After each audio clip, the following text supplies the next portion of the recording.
ఉమ్మడి మెదక్ జిల్లాలో ఈరోజు ప్రధాన వార్తలు ఈ విధంగా ఉన్నాయి. సిద్దిపేట జిల్లా వార్తలు వచ్చేసరికి మాజీ మంత్రి హరీష్ రావు హెచ్చరికల మేరకు రాష్ట్ర ప్రభుత్వం కదిలింది.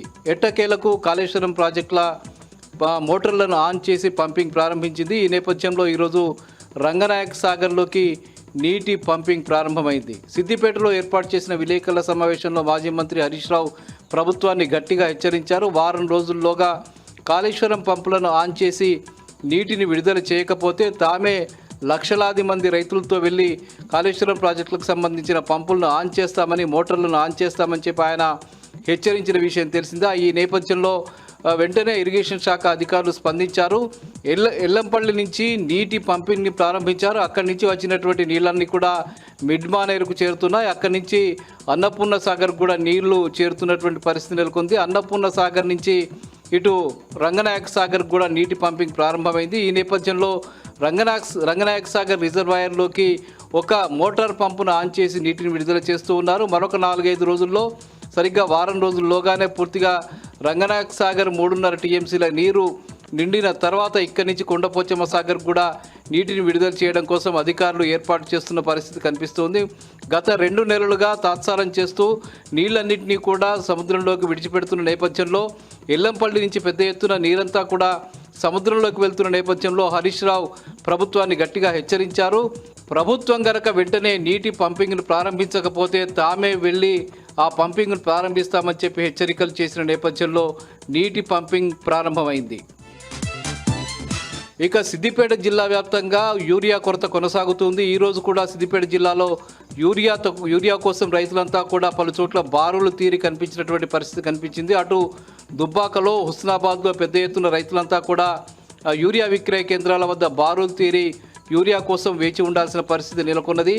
వర్షాన్ని సైతం లెక్క చేయకుండా ఉదయం 4-5 గంటల నుంచే రైతులంతా వచ్చి ఎరువుల కోసం, విత్తనాల కోసం, అట్లాగే యూరియా కోసం కూడా బారులు తీరు నిలబడ్డటువంటి పరిస్థితి నెలకొంది. అటు దుబ్బాకలో అదే పరిస్థితి, ఇటు హుస్నాబాద్లో అదే పరిస్థితి కొనసాగింది. హుస్నాబాద్లో బీఆర్ఎస్ నాయకులు పెద్ద ఎత్తున ఆందోళన చేపట్టి యూరియా కొరతను నిరసిస్తూ అంబేద్కర్ విగ్రహానికి వినతి పత్రం కూడా సమర్పించారు. అటు మెదక్ జిల్లా చేగుంటలో కూడా పెద్ద ఎత్తున రైతులు యూరియా కోసం బారులు తీరి ఉదయం నుంచే విక్రయ కేంద్రాల వద్దకు చేరి క్యూలు కట్టి నిలబడ్డటువంటి పరిస్థితి అక్కడ కూడా కనిపించింది. గత 2 నెలలుగా ఇదే పరిస్థితి సిద్దిపేట జిల్లాలో కనిపిస్తున్నా కూడా అటు ప్రభుత్వం నుంచి కానీ, ఇటు అధికారుల నుంచి కానీ కనీసమైనటువంటి స్పందన కనిపించకపోవడం పట్ల రైతులంతా కూడా తీవ్రమైన ఆగ్రహం వ్యక్తం చేస్తున్నారు.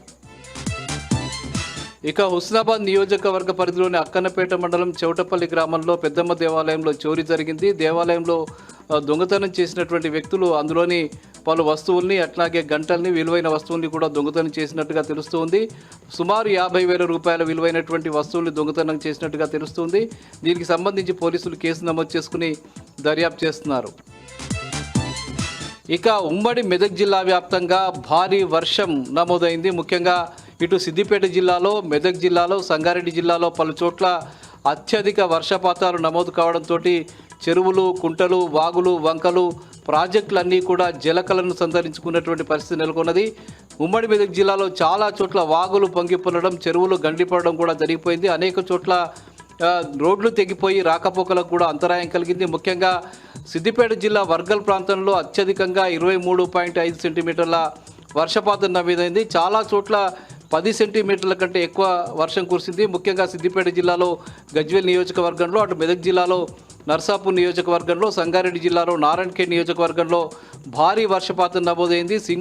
సింగూరు ప్రాజెక్టు నుంచి నీటి విడుదల 5వ రోజు కూడా కొనసాగింది. 5 గేట్లను తెరిచి నీటిని విడుదల చేస్తున్న నేపథ్యంలో భారీ ఎత్తున మంజీరా నది ప్రవహిస్తూ వస్తున్నటువంటి పరిస్థితి ఉంది. మెదక్ జిల్లా ఏడుపాయల వద్ద మహోగ్ర రూపం దాల్చినటువంటి మంజీరా నది ఏడుపాయల వనదుర్గ భవానీ క్షేత్రాన్ని చుట్టుముట్టినటువంటి పరిస్థితి.